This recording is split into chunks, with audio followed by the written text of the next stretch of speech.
Parfait. Ok, donc les gens arrivent tout doucement. Bonjour à tous, j'espère que vous m'entendez bien. Si vous avez des questions pendant la présentation, je vous invite à les écrire. Je vous inviterai aussi peut-être à attendre la fin de la présentation pour poser vos questions parce qu'il y a des sujets qu'on va aborder au début et puis pendant la présentation vous aurez peut-être vos réponses. Aujourd'hui je suis accompagné de Valentin qui va faire la présentation avec moi. Donc j'enlève le masque, il garde le masque et puis on inversera. L'agilité de 0 à 100. Donc REX, c'est pour retour d'expérience, pour ceux qui ne sont pas coutumiers du terme. On va remercier nos sponsors et je vais en profiter pour remercier aussi ceux qui ne sont pas sponsors, mais les bénévoles, l'organisation, tous ceux qui sont autour pour faire cet événement. Je pense que ce n'est pas évident, donc merci pour tous les efforts. Qui sommes-nous? Donc je me présente, je m'appelle Fardine Bouzakti, donc j'ai un passé de développeur, j'ai une carrière dans l'IT on va dire. Dans ce projet, le projet dont on va vous parler aujourd'hui, j'avais le rôle de coach agile. Aujourd'hui, je vais être accompagné de Valentin Sordet, donc, qui est le client pour qui on a travaillé dans le cadre de ce projet et qui représente l'entreprise qui s'appelle l'ECAB. La présentation va se découper en 3 parties. Donc on va reprendre l'historique du projet. Donc c'est un projet qui a démarré, on va dire, fin d'année 2019 et qui est toujours en cours. Donc on a vécu l'ère Covid, on a vécu pas mal de choses dans le cadre du projet. Et on a découpé cette conférence en 3 parties. On va parler de la phase de cadrage, donc, ou d'analyse, hein, pour ceux qui utilisent d'autres termes. Ensuite, on va parler de la phase de prototype. Donc, on va voir comment on a créé le produit, les prémices du produit et quelle est notre définition du produit. Et puis après, on va parler de développement produit en mode agile. Et puis là, je laisserai la parole à Valentin. Donc, le cadrage d'une idée. Tout démarre d'une idée, d'une vision, de quelqu'un qui a quelque chose dans l'entreprise et dans sa tête. L'ECAB, en quelques mots, c'est quoi? C'est une entreprise qui assure les bâtiments sur le canton de Fribourg contre 2 risques principaux qui sont les incendies et les éléments naturels. Donc c'est le pilier en haut à droite que vous voyez, l'assurance. En contrepartie de ce monopole sur le canton de Fribourg, l'entreprise a le devoir d'assurer une activité qu'on va appeler la prévention. Donc c'est le deuxième pilier en vert sur le petit schéma. Donc la prévention, c'est de prévenir les risques d'incendie et d'éléments naturels. Et puis le troisième pilier qui forme en fait l'activité de l'ECAB, c'est l'intervention. Donc l'intervention sur ces différents sinistres. Donc on va connaître les pompiers en fait principalement, qui sont l'activité d'intervention suite à un sinistre. L'ECAB, donc entreprise d'assurance, aujourd'hui, qui a entamé en 2019 une transformation. Donc, comme toute transformation, ça a commencé par la définition d'une vision. Donc là, on parle en l'occurrence d'un schéma directeur de système d'information qui a donné naissance à différentes activités. La première activité majeure, ça a été la reprise en main du système d'information, à la fois organisationnelle et technologique. Donc technologiquement, on reprend les assets en interne, et puis organisationnellement parlant, on va aussi internaliser des compétences et des ressources en interne. Enfin, la digitalisation des processus métiers. Donc, les processus sont existants. L'entreprise vivait depuis plusieurs années avant que la transformation digitale soit décrétée, en fait. Et donc, ce qu'on va entreprendre, ce que l'entreprise a entrepris, c'est la digitalisation de ces processus métiers. Donc, comme toute transformation, là, il y a une image de grêle, en fait. C'est aussi une référence à l'activité de l'ECAB. L'ECAB assure contre les risques liés à la grêle. La grêle, c'est quelque chose on sait que quand ça va arriver, ça va secouer, ça va nous faire mal. Mais par contre, on sait qu'après la grêle, généralement, il fait beau et puis on voit l'arc-en-ciel au loin dans l'image. Et c'est un petit peu ce qui nous drive. Hein. C'est le beau temps après la tempête. Donc la transformation digitale a commencé par quoi? Par bousculer un peu l'organisation. Donc on va parler de culture hacking. Ce qui s'est passé, c'est que Socraft, avec l'ECAB, donc Socraft en tant que fournisseur et puis l'ECAB en tant que client, on a entrepris cette démarche en se disant pas, on est agile, on va faire de l'agilité, et puis on va y aller, et puis on va dérouler un petit peu le manifeste agile, les pratiques agiles, et on va essayer de mettre en place des choses. Mais on a pris le sujet à l'envers en se disant qu'est-ce qu'il y a, qu'est-ce qui est en place, qu'est-ce qui n'est pas en place. C'est pour ça qu'on parle de l'agilité de 0 à 100. C'est vraiment de 0. Et puis on va essayer, on va former en fait les gens et l'organisation au travers des activités qu'on va entreprendre. Donc ce schéma, je le trouve assez parlant hein, quand on parle de culture hacking. On a la formation, le côté formel en fait des formations. On va avoir des gens qui vont dicter des formations, qui vont être prêcher la bonne parole. Nous, on a adopté l'autre posture, en fait, qui est qu'on va apprendre en faisant. Donc, c'est en faisant, en pratiquant, qu'on va transmettre les notions de l'agilité dans le cadre de ce projet-là et à l'organisation en général. Donc, ce qu'on va vous illustrer au travers de ce projet, ce sont des activités concrètes, des éléments, des expériences concrètes qui ont été entreprises pour mettre en place l'agilité en citant un petit peu le terme agilité, mais en le gardant bien au coin parce que ça fait peur aussi. Quand on ne maîtrise pas le terme agilité, on ne sait pas ce que c'est que les concepts derrière, on peut avoir ce sentiment de peur. Et donc ce qu'on a choisi comme approche, c'est de se dire on va montrer en fait tous les principes de l'agilité sans citer les principes de l'agilité. CIBAT, c'est le projet dont on va vous parler. Donc CIBAT, ça veut dire Système d'information des bâtiments. Donc l'activité principale de l'ECAB est tournée autour du bâtiment. Là, vous avez la vision. Donc la vision qui a été décrite, pas au démarrage du projet, mais pendant le projet, dans la phase de cadrage. Donc CIBAT, c'est le portail d'information des bâtiments destiné aux collaborateurs, aux assurés et aux partenaires, qui centralise les données du cycle de vie du bâtiment au travers d'une fenêtre modulable et interactive. Donc ça, c'est la vision, c'est notre guide, c'est ce qui va nous mener et ce qui nous mène encore depuis plus de 18 mois en fait, depuis 18 mois aujourd'hui. En bas, vous avez ce qui est une représentation schématique de ce qu'est un cycle de vie du bâtiment. Donc un bâtiment, avant d'être créé, il va falloir le concevoir, il va falloir le décrire dans des schémas d'architecture. Après, il va exister, il va falloir le construire. Et puis après, il peut y avoir des incendies, des éléments naturels qui vont sinistrer ce bâtiment. Et à la fin, il peut être soit déconstruit, soit remis, soit vendu, etc. Et donc ça a été en fait le liant de notre démarche autour du cycle de vie du bâtiment.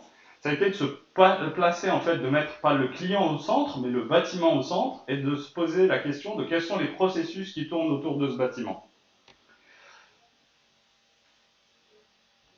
Un des processus. Donc là, on va rentrer dans un des processus. Donc la conférence, la keynote de ce matin, Think Big, Start Small, en l'occurrence, c'est quoi dans notre cas? C'est de se dire, il y a plein de processus, et puis en fait, si on commence à adresser tous les processus, on va en adresser aucun, donc on va en prendre un. On va commencer très, très petit, et on va prendre le processus qui est ici appelé le contrôle des bâtiments. Donc le contrôle des bâtiments, c'est une activité réglementaire qu'a l'ECAB, et l'ECAB doit contrôler de manière régulière les bâtiments en termes de protection incendie, et donc doit vérifier de manière régulière tous les 5 ou les 10 ans en fonction du risque associé au bâtiment. On doit mener une activité où on va aller concrètement sur le terrain, l'ECAB doit aller sur le terrain, contrôler le bâtiment, vérifier les installations de protection incendie, et définir, lister les non-conformités et puis offrir un plan d'accompagnement aux propriétaires pour qu'ils puissent mettre en place les mesures pour pallier aux non-conformités. Donc le contrôle des bâtiments, ça a été l'objet de notre prototype. Le cadrage, finalement, c'est quoi? Donc là, il y a un schéma qui est très simple, qui explique qu'on part d'une idée, donc il y a quelqu'un qui a une idée, il n'y a rien de palpable, en fait. Au-delà d'une personne, enfin, s'il regarde cette vidéo, il dira non, il y avait des choses de palpables. Il y a une idée, en fait, mais il n'y a pas concrètement comment on va la faire, quelle technologie, avec qui, combien ça va coûter, etc. Donc cette phase de cadrage, elle va durer de novembre à février-mars 2020, donc elle va durer 3-4 mois. En fonction des projets, ça peut durer plus ou moins longtemps. Et puis on va cadrer le système d'information du bâtiment.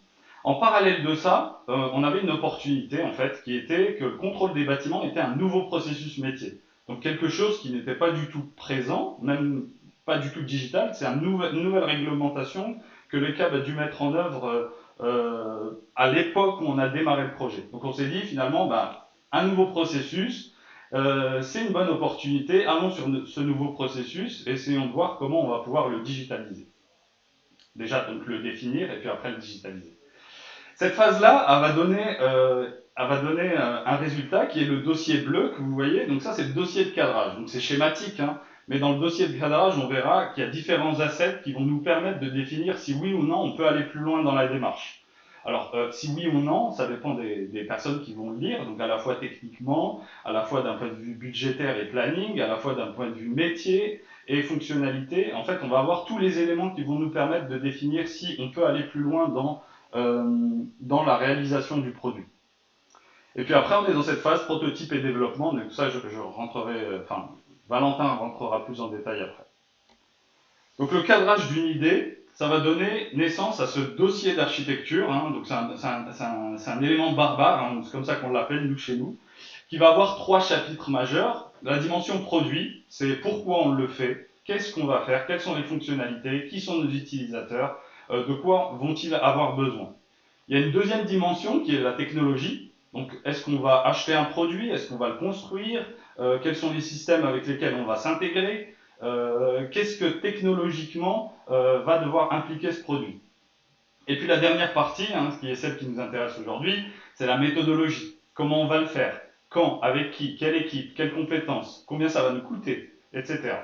Et donc ce dossier d'architecture, c'est un élément qui peut avoir plusieurs dizaines de pages, mais il faut se concentrer sur le fait que c'est un niveau d'analyse qui est par définition incomplet. Donc on ne va pas rentrer dans la définition très spécifique de ces trois dimensions, mais on va donner un vernis sur les trois dimensions, donc on va cadrer en largeur plus qu'en profondeur, mais un certain nombre d'éléments qui vont être nécessaires pour déterminer si le projet peut continuer ou pas.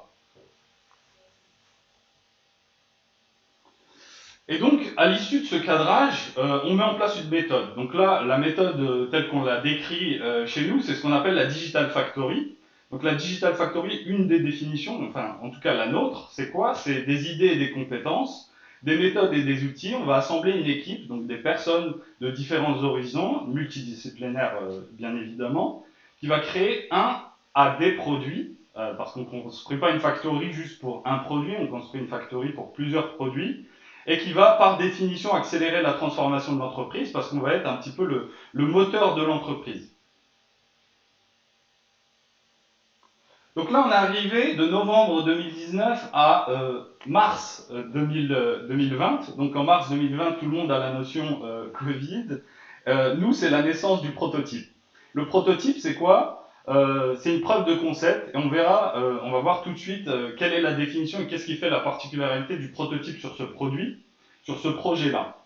On a dû faire un prototype sur 3 dimensions. Donc tout à l'heure, il y avait une conférence, la conférence No Estimate, où on parlait des clients primaires et des clients secondaires.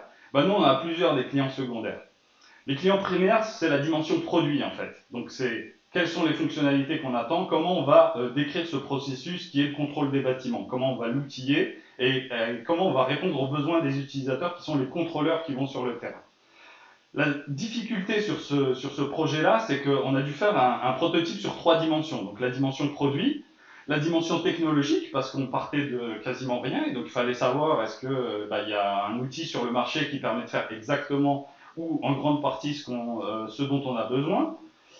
Et puis la troisième dimension, qui est la dimension méthodologique, donc il faut savoir qu'on est dans une entreprise qui ne connaît très peu l'agilité en fait, ou pas du tout l'agilité vécue de l'intérieur. Et donc, au-delà de la littérature, en fait, il n'y a pas une expérience notable de l'agilité dans l'entreprise. Et donc, nous, ce qu'il va falloir qu'on jongle, en fait, c'est sur ces 3 axes. Donc, bien sûr, on va frustrer les utilisateurs sur un ou plusieurs axes. Hein. On a frustré les utilisateurs sur la dimension produit parce qu'on n'a pas fourni suffisamment de fonctionnalités. On a frustré les utilisateurs sur la vision technologique parce qu'on a fait des choix technologiques au début pour avoir des raccourcis, en fait, très rapides. Et puis on va frustrer sur la dimension méthodologique parce que finalement on ne va pas tout mettre en place et toute la vision de produit et l'agilité, on ne va pas tout de suite tout mettre en place. Parce que le but du prototype, c'est en 3 mois, donc là on a commencé en mars 2020 et on a fini donc fin mai 2020, c'est de convaincre en fait l'organisation et tous nos utilisateurs, toutes nos parties prenantes sur les 3 dimensions. Là, pour faire rapide, et puis après je laisse la main à Valentin pour faire rapide, sur les 3 dimensions, sur la partie produit, eh ben, on est parti d'une vision en fait, où il a fallu créer une story map avec les différents blocs, les épiques qu'on va construire, puis on s'est rendu compte tout de suite après, 2-3 semaines après, que la priorisation du début n'était pas la priorisation qu'on attendait 2-3 semaines après. Donc là, on arrive à montrer aux utilisateurs tout de suite l'importance d'avoir une démarche agile sur la dimension produit. C'est parce que notre plan de démarrage, en fait, n'est pas notre plan 2 à 3 semaines seulement après. La deuxième dimension, la dimension technologique, comment illustrer la dimension technologique et l'agilité et l'apport de l'agilité dans la dimension technologique, c'est qu'au début, on a fait un choix, on a décidé de construire une application sur mesure pour les câbles. Et un détail, c'est qu'on a dû choisir quelle infrastructure doit être utilisée pour déployer ce produit. On a dû choisir une infrastructure cloud, on est passé de Azure à quelques semaines après sur Google Cloud parce qu'il y avait certaines limitations et des choses qui n'étaient pas utilisables sur ce type d'infrastructure. Donc voilà, en espace de quelques jours, de quelques semaines, on se rend compte, on arrive à démontrer par l'exemple l'apport de l'agilité sur la dimension technologique. Enfin, sur la dimension méthodologique, on est parti de Post-it, et puis là, on a une organisation qui est très, très poussée, avec une équipe qui a grandi, qui est plus orientée sur du Scrum, mais dans les détails, je laisserai Valentin vous expliquer tout ce qu'on a mis en place. Voilà. Donc Valentin, c'est à toi. Super. Merci Fardine, bonjour à tous. Alors moi je me présente brièvement de nouveau. Donc moi ça fait 2 ans que j'ai été engagé à l'ECAB comme géomaticien et responsable des jeux données d'abord. Et puis comme ça correspondait au début du projet CIBAT et de la nouvelle stratégie digitale, maintenant dans le projet j'ai un peu plus la casquette d'analyse métier et un peu de product owner, de co-product owner, on peut dire. Moi, mon expérience de l'agilité, c'était un peu comme les câbles, c'était à peu près 0. Donc j'ai aussi appris depuis 2 ans à tous ces concepts et tout. Enfin, j'ai appris ces concepts et aussi à pratiquer l'agilité directement. Donc dans cette partie, moi je vais vous donner un peu plus des exemples de ce qu'on a mis en place dans la Digital Factory pour être le plus agile et le plus efficace possible. Et comme plan, on va partir des quatre valeurs agiles du manifeste agile. Donc les individus et les interactions plutôt que les processus et les outils. Des logiciels opérationnels plutôt qu'une documentation exhaustive. De l'adaptation au changement plutôt qu'une conformité au plan, et la collaboration avec les clients plutôt que la négociation contractuelle. Et donc le retour d'expérience que je vous fais, c'est des choses qu'on a mis en place au début, quand on a lancé le prototype et qu'on a fait évoluer jusqu'à maintenant où on est vraiment dans le développement du produit. Donc on a commencé au début de l'année 2020, juste avant la crise du Covid. Et donc une des premières choses qu'on a mis en place, c'est qu'on s'est basé sur sur le petit graphique qu'on voit ici, où Monsieur Allen a étudié le nombre en fait de communications entre les personnes et les individus en fonction de leur distance. Et donc on voit que dès qu'on se retrouve à 10 ou 20 ou 30 mètres, donc à l'autre bout du couloir, on a beaucoup moins d'interactions avec les gens de sa propre équipe. Donc nous, ce qu'on s'est dit, la première chose qu'on voulait mettre en place, c'est vraiment qu'on soit colocalisé et qu'on soit au même endroit. Donc au début, c'était dans mon bureau où on se retrouvait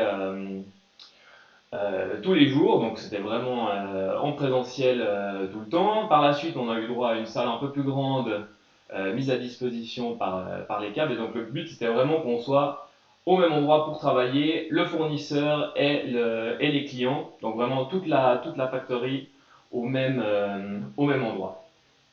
Et ça, je pense que ça nous a beaucoup servi aussi après pour nous adapter au Covid, puisqu'on avait commencé en présentiel vraiment tous ensemble. Après, c'était bien plus facile de passer à des réunions à distance, et tout ça, car on avait commencé ensemble. Donc ça, c'est vraiment un conseil Enfin, un truc que j'ai trouvé extrêmement bien, c'est que même si après par la suite on est peut-être moins colocalisé, en tout cas commencer, faire le démarrage du projet et les kick-off vraiment ensemble pendant quelques semaines, c'est super bénéfique. Ensuite, plutôt que donc les individus et les interactions plutôt que les processus et les outils, ce qu'on s'est dit, c'est qu'on n'allait pas non plus choisir toute une série d'outils comme Jira ou comme pour faire de l'agile et juste les appliquer directement. On s'est dit quel genre d'équipe on a et quel outil on a besoin. Donc on a vraiment adapté les outils à notre équipe et c'est pas l'équipe qui s'est adaptée aux outils. Donc au début, avant le Covid, on a commencé avec des post-it, un Kanban qui était vraiment physique, donc dans notre salle dédiée. On n'estimait pas vraiment nos stories, donc on prenait vraiment les fonctionnalités qu'on voulait développer au fur et à mesure, et puis on les faisait passer d'une colonne à l'autre. Ensuite, on a le Covid qui a déboulé, donc on a gardé un peu le même système, mais on l'a fait à distance. Donc on a mis en place Slack et Trello pour pouvoir communiquer et avoir un Kanban digital. Et ça, c'était des outils qui n'étaient pas du tout développés enfin qui n'étaient pas à l'écart encore dans l'entreprise. Donc c'est l'équipe qui a pris en main et qui s'est mis sur ces outils. On utilisait aussi Google Meet pour nos réunions et Miro pour les rétrospectives. Ensuite, à un moment, on s'est adapté à un autre outil. Cette fois-là, on s'est fait un peu imposer par l'entreprise puisque Microsoft Teams devenait la solution officielle. Donc, on a abandonné Slack et Google Meet pour passer à Teams, et ça s'est très bien passé. Et ensuite, au fur et à mesure du projet, on a commencé à faire des sprints et on s'est rapproché plus d'une manière Scrum d'avancer. Et là, on a commencé à utiliser Jira pour décrire nos tickets, pour avoir notre backlog et ainsi de suite. Et avec le nombre d'utilisateurs aussi qui a grandi, on a utilisé des outils le Jira Service Management pour pouvoir communiquer avec les utilisateurs et les User Reports pour avoir des retours utilisateurs sur lesquels ils pouvaient voter et proposer des idées, donc pour être plus, euh, plus dynamique avec nos utilisateurs. Donc vraiment, on a choisi les outils en fonction du moment où on avait besoin et de la taille de l'équipe, et tout ça plutôt que l'inverse. Ensuite, ce qu'on a mis en place dès le départ, c'est des rituels. Donc les deux premiers qu'on a mis en place, c'est un daily stand-up meeting, où tous les jours vers 9h, on se retrouve pour un quart d'heure pour discuter de ce qu'on a fait, de ce qu'on va faire, et surtout des blocages qu'on peut avoir et de comment on puisse les résoudre. Et ça, c'est un rituel qui est toujours actuel. Et le deuxième très important, c'est qu'on a commencé à faire des rétrospectives tous les mois voilà, pour faire le bilan un petit peu de ce qu'on avait fait pendant le mois écoulé et avec des post-it. Et surtout, le but, c'était de trouver des actions pour s'améliorer. Donc, le but de la rétrospective, c'est vraiment de s'améliorer de façon continue régulièrement. Et ce qu'on fait toujours, c'est que les actions qu'on définit lors des rétrospectives, on les met dans soit dans notre Kanban, soit dans notre tableau des, euh, des choses à faire. Et c'est les premiers trucs qu'on essaye de faire dès la suite de la rétrospective. Donc, ça fait vraiment partie des tâches et comme ça, on peut tout de suite mettre en place les actions à suivre. Et là, c'est pareil. Au début du projet, donc on était une petite équipe. On n'était pas à 100% sur le projet, donc on faisait des rétrospectives tous les mois. Quand on a passé à des sprints de 2 semaines, on a mis des rétrospectives toutes les 2 semaines. Donc on a adapté aussi en fonction de la taille de l'équipe et des processus. Et plus le projet avançait, ben, on a mis en place aussi d'autres rituels suivant les besoins. Donc maintenant on fait aussi des backlog refinement, des roadmap preview pour avoir une vision un petit peu plus macro de nos épiques et de l'avancée du projet. On fait du sprint planning pour estimer nos tickets, nos fonctionnalités, pour pouvoir un peu faire du reporting et avoir une meilleure vue d'ensemble. Aussi, sprint review avec des démos. Et on fait des post-mortem de temps en temps, donc quand on a eu des gros bugs ou des choses qui nous ont bloqués. Voilà, on prend du temps pour vraiment passer dessus et comprendre où des choses n'ont pas bien marché. Donc vraiment toujours dans une idée de pouvoir s'améliorer et d'augmenter la qualité de notre travail. Donc comme je disais, on avait commencé avec une équipe assez réduite, donc 2 personnes à l'ECAB et 3 chez Socraft, avec toutes ces différentes casquettes, donc de product owner, de business analyst, de coach agile, et puis du côté aussi développeur et UX, où chaque personne avait plusieurs casquettes. Et un an après, on se retrouve avec, on est maintenant une dizaine sur le projet. On a une entreprise externe aussi qui a rejoint la Digital Factory pour tout ce qui était développement cartographique. On a une UX designer qui est là à 100%. On a nos utilisateurs qui ont aussi augmenté. Donc maintenant on a une centaine d'utilisateurs avec différents rôles. On a un sponsor aussi qui suit d'un peu plus près le projet. Donc voilà, on définit les rôles et ce qui est important c'est que, alors on a des rôles et puis des fois ça peut changer, mais tout le monde les rôles peuvent changer, on peut se passer des casquettes. Donc un développeur fait des fois un sprint comme Ops, mais il peut aussi proposer des solutions pour d'architecture ou de méthodologie. Donc voilà, c'est pas non plus fixe et rigide avec une hiérarchie, c'est assez mobile et tout le monde peut apporter sa pierre à l'édifice, et ça je trouve que c'est très enrichissant parce que voilà, des fois d'autres gens peuvent avoir des meilleures idées. Alors maintenant, le deuxième principe du manifeste, c'est les logiciels opérationnels plutôt qu'une documentation exhaustive. Donc comment on fait pour que le projet CIBAT reste le plus fonctionnel possible? On a deux côtés. C'est le côté plutôt avec l'utilisateur, où comme je vous le disais, on a cet outil qui permet à l'utilisateur de proposer des idées et de voter aussi pour ces différentes idées. Donc ça nous permet de vraiment avoir des inputs, des inputs qui viennent directement des utilisateurs. On fait aussi beaucoup de tests avec eux, donc dès qu'on a quelque chose de développer, on va tester directement sur le terrain avec nos utilisateurs. Et dans les phases un peu plus de cadrage et d'analyse, on fait des story maps et on va vraiment leur demander quels sont leurs besoins et quelles sont les choses à améliorer.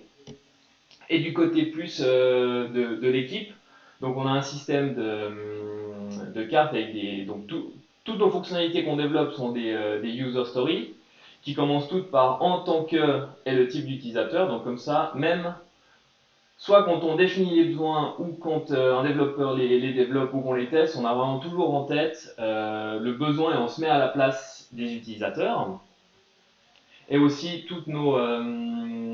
notre definition of done, c'est par rapport au given when then. Donc pour valider une story ou une fonctionnalité, c'est aussi un test qui se met à la place de l'utilisateur. Donc comme ça, on essaie de vraiment développer que des choses qui servent directement aux utilisateurs. Et enfin, le troisième principe, c'est l'adaptation au changement plutôt que la conformité au plan. Donc ça, ça nous arrive quasiment en continu. Donc le plus gros changement, c'était la crise du Covid, où voilà, on a dû passer... au début, on se voyait tout le temps en présentiel, et d'un coup, du jour au lendemain, on est passé à 100% à distance. Maintenant, on est en mode un petit peu entre deux. On a des adaptations aussi régulièrement dans la roadmap. Donc là, je vous ai mis une petite illustration de la nôtre où voilà, il y avait des prévisions en décembre 2020. Et puis voilà, tous les mois, on change, on met à jour en fonction de l'avancement, des nouveaux besoins, de ce qui est plus prioritaire pour les utilisateurs, etc. On doit aussi s'adapter aux autres projets. Par exemple, avec l'ECAB, il y a un projet de gestion électronique de documents. Et nous, à un certain moment, on avait besoin de stocker des documents, ces fameux rapports de contrôle lors des visites des bâtiments. On voulait les stocker dans CIBAT, donc on ne savait pas si on devait attendre cette GED ou plutôt faire une solution de notre côté. Donc voilà, on a dû s'adapter puis arbitrer entre tout ça. On est aussi dépendant de certains services, comme les services informatiques de l'État de Fribourg et d'autres fournisseurs. Donc il faut voilà, on s'adapte en suivant la vision. Donc on a notre vision de ce qu'on veut faire, on a notre rythme, mais des fois il faut s'adapter. Et puis voilà, quand on a des ralentissements, on doit des fois reprioriser d'autres choses qu'on pensait faire plus tard. Donc c'est de l'adaptation on continue.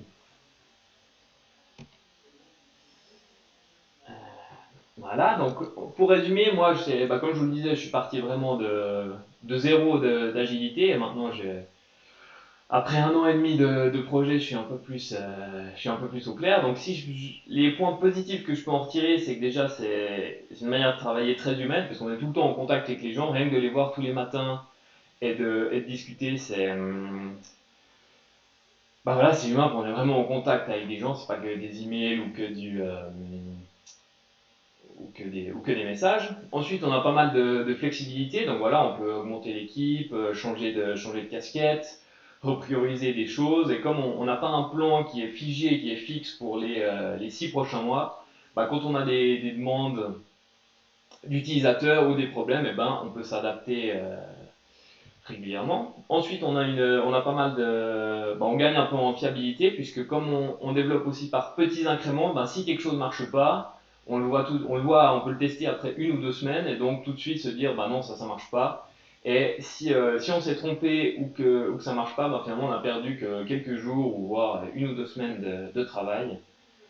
Et, euh, et ça c'est plutôt bien. Et enfin, bah, aussi dans cette idée-là, on réduit les risques euh, de tomber à côté, notamment en termes de besoins utilisateurs. Comme on teste régulièrement et qu'on prend vraiment tout en compte leurs besoins, eh ben, on peut réduire un peu ces risques.